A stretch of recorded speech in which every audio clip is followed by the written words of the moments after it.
Welcome back to the deep dive.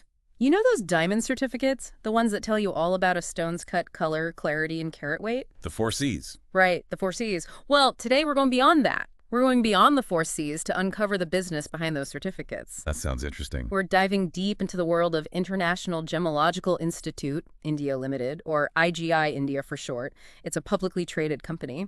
They're all about ensuring trust and transparency in the diamond world, and you might be surprised at how well they're actually doing. Yeah, we have some pretty interesting sources to dig into today. We've got a fresh press release straight from IGI India, a pretty detailed investor presentation packed with insights, and of course, our trusty set of key questions to guide our deep dive. All right, so let's kick things off with some impressive numbers. IGI India is reporting some really strong numbers in their year-end report. Their revenue jumped 17%, reaching a massive 10,531.6 million INR. Whoa. And their profits. They soared even higher by a staggering 29%, hitting 4,272.9 million INR. Now, those numbers alone are pretty impressive. But what really stands out to me is their EBITDA margin, a robust 57%. Okay, I have to admit, EBITDA is not exactly a term I throw around at parties. Can you break that down for us? What does it mean and why is it so important? Sure. So EBITDA stands for earnings before interest, taxes, depreciation, and amortization. It's basically a way to measure a company's profitability and overall financial health. And a 57% margin is exceptional. Really exceptional. Well, like a superpowered profit margin. Yeah, exactly. And it tells me that IGI India is running a tight ship. They're incredibly efficient in how they operate and how they execute their strategies. It's like they found the perfect recipe to turn those sparkling stones into some serious financial success. Right. And they're not stopping there. IGI India is thinking big, going global, in fact. They recently made a strategic acquisition of IGI Belgium and IGI Netherlands. Oh, wow. So they're expanding their footprint. Big time. This move significantly expands their global footprint. And we're talking about a total investment of ours, 13,458.2 million. That's a major commitment. It is. And it shows they're serious about being a global player. This expansion isn't just about getting bigger. It's about strategically positioning themselves where the action is. And where's the action happening? Well, in the booming market of lab-grown diamonds, or LGDs as they're often called. Ah, lab-grown diamonds. Okay, so we've got IGI India going global, and we've got lab-grown diamonds on the rise. What makes them so well-suited to handle this shift in the market? Well, first, consider their market share. IGI already certifies about 2 out of every 3 lab-grown diamonds sold globally. Wow, 2 out of 3. Yep, that's a 65% market share, which is dominant to say the least. They're definitely doing something right. So what is it? What's their secret weapon? It's their innovative approach, specifically their in-factory labs. In-factory labs? Yeah. Instead of LGD growers having to ship their diamonds off for certification, IGI sets up labs right inside the growers' facilities. That's brilliant. It streamlines the whole process. Exactly. It makes things faster, more efficient. Yeah. No wonder they're leading the pack in the LGD market. Speaking of markets, what about India's role in all of this? India is a major player in the global diamond scene.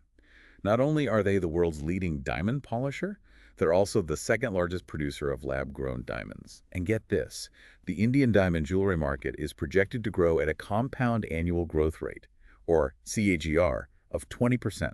20%? That's huge. It is. IGI, with its strong presence in India, is perfectly positioned to benefit from this growth. Okay, so we see they're in the right place at the right time, but what about the technical side of things? How does IGI actually ensure the quality and authenticity of the diamonds they certify? Well, they're known for their rigorous 14-step grading process. And this all takes place in labs that meet the ISO 14025 standard, which basically means they're producing super accurate and reliable results. So there's a real science behind it. Oh, absolutely. And they're not afraid to embrace cutting-edge technology. Take their proprietary D-check machine, for example. Wait, a D-check machine? That sounds like something straight out of a sci-fi movie. What does it do? It's a really sophisticated piece of equipment. It's designed to identify lab-grown diamonds quickly and accurately. Right, because those lab-grown diamonds are chemically and physically identical to mined diamonds. It takes specialized technology to tell them apart. Exactly. This D-check machine is just one example of how IGI stays ahead of the curve, ensuring consumer confidence through accurate and reliable certification. It's like having a high-tech detective for diamonds. Yeah, you could say that. So we've got IGA India performing incredibly well financially. They're expanding globally. They're using top-notch technology. But they're not just focused on the business side of things, right? What about their school of gemology? That's another area where IGI really shines. They're investing in education, building a knowledgeable community through their school of gemology. They actually have 18 schools globally teaching a wide range of courses, from diamond grading and colored stone identification to even jewelry design. So they're not just certifying diamonds, they're shaping the future of the industry by training the next generation of experts. And speaking of shaping the future, how is IGI India working to build their brand and connect with consumers? They recently launched a new brand campaign. The tagline is IGI, Trust Certified. A simple but powerful message that resonates in today's market. Especially in an industry that can feel a bit mysterious to the average person, building that trust is crucial. Totally agree. This campaign seems like a smart move to solidify IGI's position as a reliable and trustworthy source in the diamond world. Okay, so we've covered a lot of ground here. We've seen IGI India's stellar performance, their global ambitions, their commitment to innovation and education. But how does all this translate into actual diamond certification numbers? Well, IGI India issued a remarkable 10.5 million reports last year. It's a 27% increase from the year before. Wow. What's driving that kind of growth? It's probably a mix of factors, Mm. including their expansion into new markets, their leading position in the lab-grown diamond segment, and just the overall growing global demand for certified diamonds and jewelry. So it seems like everything is coming up diamonds for IGI India. They've got the financial strength, the strategic vision, the tech to stay at the forefront of a rapidly evolving industry. But what are their priorities going forward? What's next for them? Well, their vision is to be the global leader in accreditation services, using cutting-edge tech and innovation to ensure trust and transparency in the diamond and jewelry world. To achieve that, they've set some pretty ambitious goals. Like what? Well, unsurprisingly, one of their main goals is to stay on top in that booming lab-grown diamond market. Makes sense. They're already the leader in LGD certification, but how do they plan to keep that edge in such a dynamic market? Their in-factory labs are a big part of that. They're already set up in the facilities of several high-volume LGD growers. Smart move. Makes their services super convenient and efficient. But they're not limiting themselves to just lab-grown diamonds, are they? Nope, they're also looking to grow their presence in natural diamonds, jewelry, and colored stones. So how do they plan to do that? They're investing heavily in cutting-edge technology to boost their grading capabilities across all those segments. And of course, they've got that D-check machine to guarantee accurate identification of lab-grown diamonds, which is essential for maintaining transparency and consumer trust. Always pushing the boundaries. But tech isn't everything, right? What about the human element? Absolutely. They know that expertise and knowledge are just as important as any fancy machine. That's where their school of gemology comes in. With all those courses, they're ensuring a pipeline of skilled professionals for the industry. It's a really well-rounded approach, combining technology, expertise, and education. But in today's digital world, you can't forget about branding and marketing. Right, and that's where their IGI Trust Certified campaign comes in.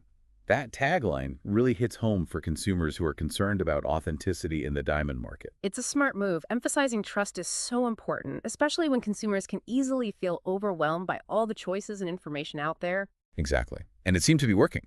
IGI India is seeing strong growth in both domestic and international markets. Their investor presentation highlights an impressive customer base.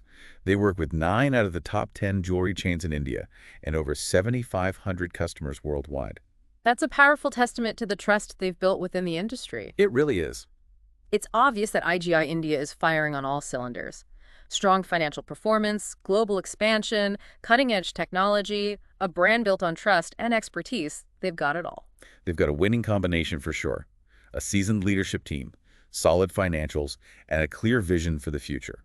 But it's important to acknowledge the challenges they face too, evolving consumer preferences, economic uncertainty, and the whole debate around lab-grown diamonds, which some see as a threat to the traditional market. Right, it's not all smooth sailing. So how is IGI India navigating these challenges and preparing for what's coming next? They're not shying away from it, they're being proactive. Instead of viewing lab-grown diamonds as a threat, they're embracing them. They're positioning themselves as the authority on LGD certification. And they're investing heavily in technology to improve efficiency and keep costs down, which is super important in such a competitive market. It sounds like they're staying ahead of the game and adapting to the changing dynamics of the industry. Now, I want to pose a question to our listeners. How do you see the diamond landscape evolving? What role do you think technology, sustainability, and consumer preferences will play in shaping the future of this industry? It's a great question to consider. The diamond and jewelry industry is at a turning point, and the choices companies like IGI India make will definitely shape its future. Now let's take a closer look at IGI India's financial performance and really break down their revenue streams. Their investor presentation offers some pretty interesting insights. Okay, I'm all ears. What kind of insights are we talking about? Well, one thing that really stood out is how much revenue they generate from their education services. It shows how vital their School of Gemmology is to their strategy. It's not just about making a profit. It's about building a future for the industry by nurturing knowledge and expertise. That's a great point. It shows they're thinking long term and really invested in the future of the industry as a whole. And their press release highlights some major trends shaping the industry, like the growing demand for certified diamonds, gemstones, and jewelry in new markets. We're seeing a surge in demand from emerging economies as more people want luxury goods like diamonds. Which makes sense as new markets emerge and people's tastes change. Having a reliable way to certify those diamonds becomes even more important. Exactly. And IGI, with its global network of labs and schools, is in a perfect position to meet this growing demand. They can offer consistent, high-quality services across different regions. They're really covering all their bases. Their investor presentation also paints a picture of a financially strong company, right? Healthy balance sheet, strong cash flow, consistent dividends to their shareholders, all good signs. Definitely. All signs point to a well-managed, profitable company. Absolutely.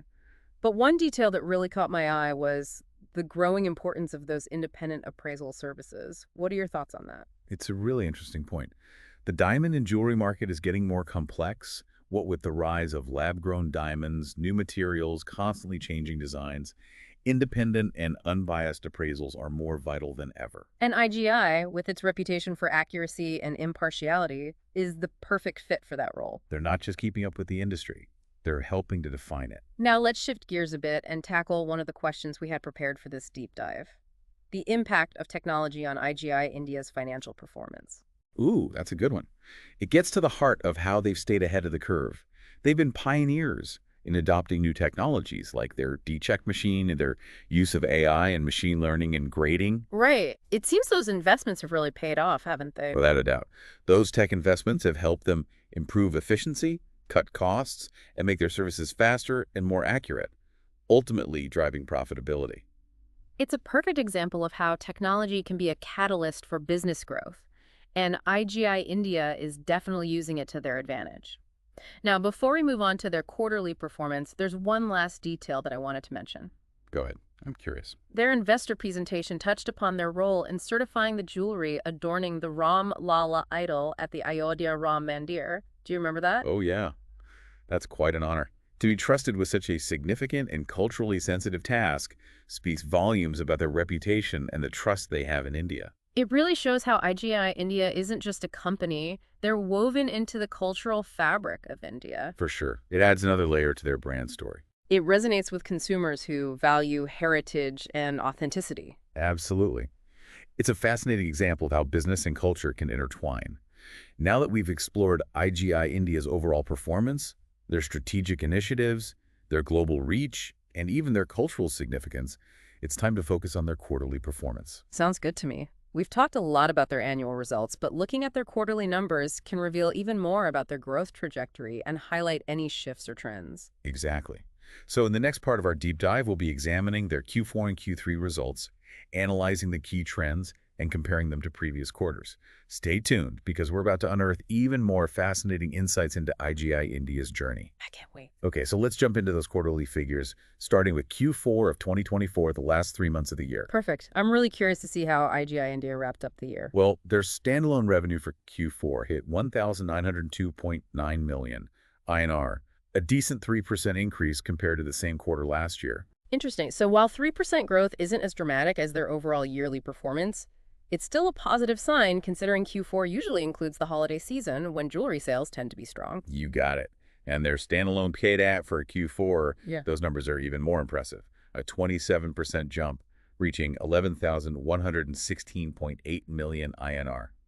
A strong finish to the year for sure. So even though revenue growth was a bit modest, their profitability in Q4 really took off. What do you think contributed to that surge? Well, if we look at their standalone EBITDA margin for Q4, it gives us a hint.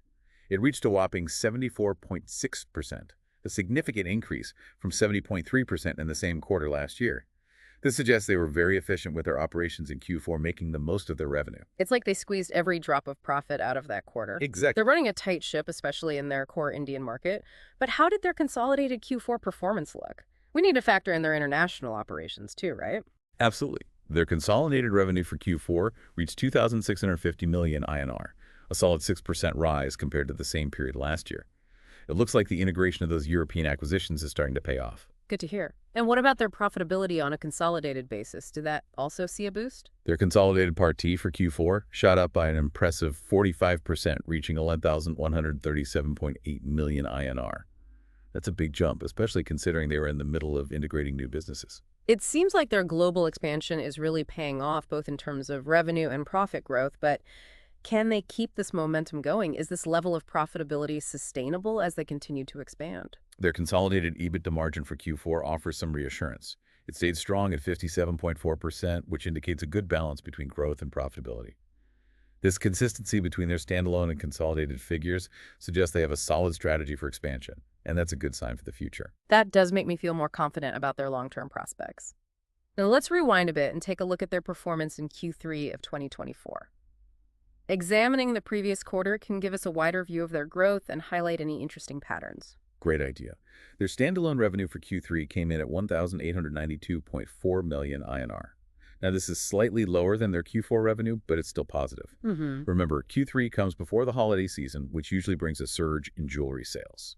So you're saying that even without that holiday bump, their revenue in Q3 was still pretty solid. Exactly. And their standalone PI for Q3 was a respectable 1,078.1 million INR, showing a decent 3.6% increase compared to the previous quarter at Q2.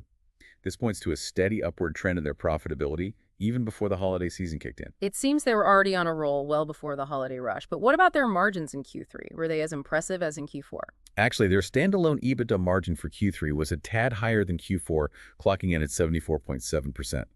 This suggests their operational efficiency was even stronger earlier in the year. That's interesting. It's surprising to see those fluctuations even within the same year. Any ideas about what might have led to that higher margin in Q3? It's tough to say for sure without more detailed information, but it's possible they implemented some cost-cutting measures or streamlined their processes during that period, which would boost efficiency. It's also possible that specific market conditions or seasonal factors played a role. It's like trying to solve a financial mystery. Okay, so their standalone performance in Q3 was strong, but how did their consolidated Q3 performance stack up? I'm curious to see how their global operations fit into the picture. Right. Well, their consolidated revenue for Q3 hit 2,501.3 million INR, a healthy 5.9% increase compared to the previous quarter, Q2. This shows that even before the holiday season, their global expansion strategy was positively impacting their top line. So their international ventures were already contributing to their growth before the holidays kicked in. It's great. And how did their consolidated profitability look in Q3? Their consolidated PTV for Q3 reached 1,096 million INR, a solid 3.8% increase from Q2. This consistent growth quarter over quarter shows they have a strong position in the market and are executing their plans effectively. It's quite an impressive track record. But merging those newly acquired businesses, especially international ones, can be pretty complex. Did that complexity impact their margins in any way? Interestingly, even with the integration of their European acquisitions, their consolidated EBITDA margin remains strong at 58.9% in Q3, even a bit higher than their Q4 margin. This consistency is really impressive. It highlights their ability to stay profitable while expanding globally. And they make it sound easy, but it's not. It really shows their expertise in strategic planning and operations. They seem to be striking a delicate balance between aggressive growth and responsible financial management. Couldn't agree more. Their ability to maintain those strong margins while integrating new businesses suggests they have a clear vision and a disciplined approach. It's clear that IGI India is performing at a high level, not just annually, but also quarter after quarter. They're delivering consistently impressive results, both in India and internationally. But let's not forget that they're operating in a very complex and dynamic industry. We've touched on some of the challenges they face, like changing consumer tastes and the increasing popularity of lab-grown diamonds. Right. It's important to keep those challenges in mind. The diamond and jewelry industry is constantly in flux, and IGI India needs to stay flexible and adaptable to stay ahead. Absolutely. They can't just sit back and relax, but based on what we've seen, they seem well prepared to navigate the obstacles and seize the opportunities that come their way. Now, before we wrap up this part, let's go back to the source material and see if there are any specific details about their quarterly performance that stand out. Let's dive back into their investor presentation and see what we can find. I'm particularly interested in their breakdown of revenue. I'm curious to see how their different business segments contributed to their overall performance each quarter. Good point. Their investor presentation breaks down their revenue streams by segment. It's really fascinating to see how their various offerings like diamond grading, colored stone certification, jewelry appraisal, and education services all play a part in their success. I bet there are some hidden gems of information in those numbers. What stands out to you? One thing that caught my eye is the steady growth of their lab-grown diamond certification segment. This highlights the growing popularity of LGD's and IGI India's smart positioning in this rapidly expanding market. It's no surprise considering their dominant market share in the LGD space and their innovative in-factory lab strategy, they're riding that wave perfectly. Totally. Their quarterly figures confirm that their focus on LGDs is a winning strategy. But it's not all about LGDs. Their natural diamond and colored stone segments are also performing well, showing a balanced and diverse portfolio. That's a great sign of a healthy and resilient business. It shows they're not overly dependent on any one market segment or trend. But what about their performance in emerging markets? Their press release mentioned rising demand from those regions. Their investor presentation offers some insights into their geographical performance, and it looks like their expansion into key emerging markets is playing a significant role in their overall growth. That's exciting. They're not just focusing on established markets, they're actively pursuing opportunities in areas with huge growth potential. Exactly. They're strategically positioning themselves for long-term success by expanding into new markets and diversifying their revenue streams. Okay, last question before we move on. We've discussed revenue and profit, but what about their expenses? How are they managing costs in such a dynamic and competitive industry? Their investor presentation does shed some light on their cost structure. It's interesting to see how they're balancing investments in technology and expansion with smart cost management practices. I'd love to see how those investments in technology are affecting their efficiency and their bottom line. That's a great point, and something we can definitely delve into as we explore their strategic initiatives and future plans. For now, it's evident that IGI India is delivering excellent quarterly results fueled by organic growth, strategic acquisitions, and a keen eye on emerging markets. They're a company on the move, and their quarterly performance reflects their ambition, their adaptability, and their dedication to excellence. As we get ready to move into the final part of our deep dive, let's shift our focus to that last piece of the puzzle, their quarterly report for Q3.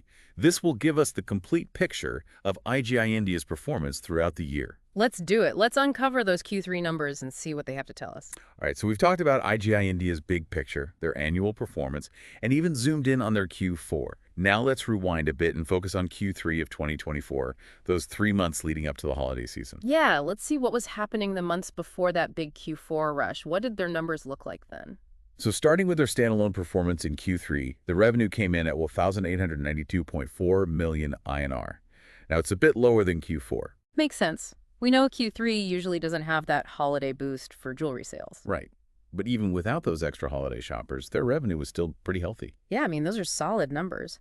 What about their profitability in Q3? Did they manage to turn a good profit even before the holiday rush? Absolutely. Their standalone profit after tax, or PK, for Q3 was a respectable 1,078.1 million INR. That's a 3.6% increase compared to the previous quarter, Q2. So they were already on an upward trend. Steady growth even before the holidays. That's impressive. Now, what about their EBITDA margin in Q3? Was it comparable to Q4? You know, those margins can tell us a lot about their efficiency. Well, actually, their standalone EBITDA margin in Q3 was even slightly higher than Q4. It came in at 74.7%. Wow. So even stronger operational efficiency in Q3 than Q4.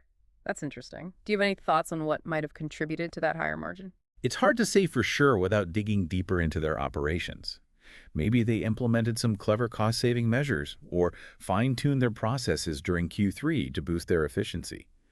Sometimes market conditions or just specific events during a quarter can play a role too. Yeah, it's like a puzzle, right? Trying to piece together all the different factors that might have influenced their performance. Okay, so we know their standalone performance in Q3 was strong.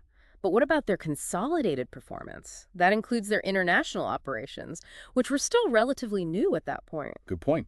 Taking those into account, Their consolidated revenue for Q3 reached 2,501.3 million INR. That's a healthy 5.9% jump compared to the previous quarter, Q2. So even before the holidays, their global expansion strategy was already showing positive results. Their international ventures were already making a difference. That's fantastic news. And how did their consolidated profitability look in Q3? Well, their consolidated PAT for Q3 landed at 1,096 million INR. It's a solid 3.8% increase from Q2. This steady growth, quarter after quarter, really shows they're in a strong position and their plans are working. Consistent growth is always a good sign. But we know integrating those new businesses, especially international ones, can get complicated. Did that complexity have any impact on their margins? It's interesting because even with the integration of those European acquisitions ongoing, their consolidated EBITDA margin remains strong at 58.9% in Q3. Yeah. That's actually slightly higher than their Q4 margin. So they managed to keep those margins healthy even while going through a major expansion. That's impressive. It really is. It shows they're able to balance ambitious growth with smart financial management. Not an easy feat. It definitely takes skill and a clear vision to pull that off. So as we wrap up this deep dive, it's clear that IGI India is a force to be reckoned with in the diamond and jewelry world. They've got a lot going for them. Strong financial performance, a global outlook, a commitment to innovation. Really impressive. And don't forget their dedication to education. That School of Gemmology is really something special. They're not just looking at the present. They're investing in the future of the industry.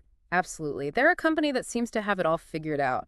But we know the diamond industry is always changing. Consumer tastes are evolving. Lab-grown diamonds are becoming more popular. The market is unpredictable. So it begs the question, what does the future hold for the diamond world? What role will technology, sustainability, and consumer awareness play in shaping its future? Those are the million-dollar questions, and they're questions we all need to consider. The choices made by companies like IGI India, the innovators, the leaders, will ultimately shape what this industry looks like in the years to come. And on that note, we wrap up another deep dive. Thanks for joining us as we explored the fascinating world of IGI India. Keep those questions coming, keep your curiosity alive, and until next time, keep shining.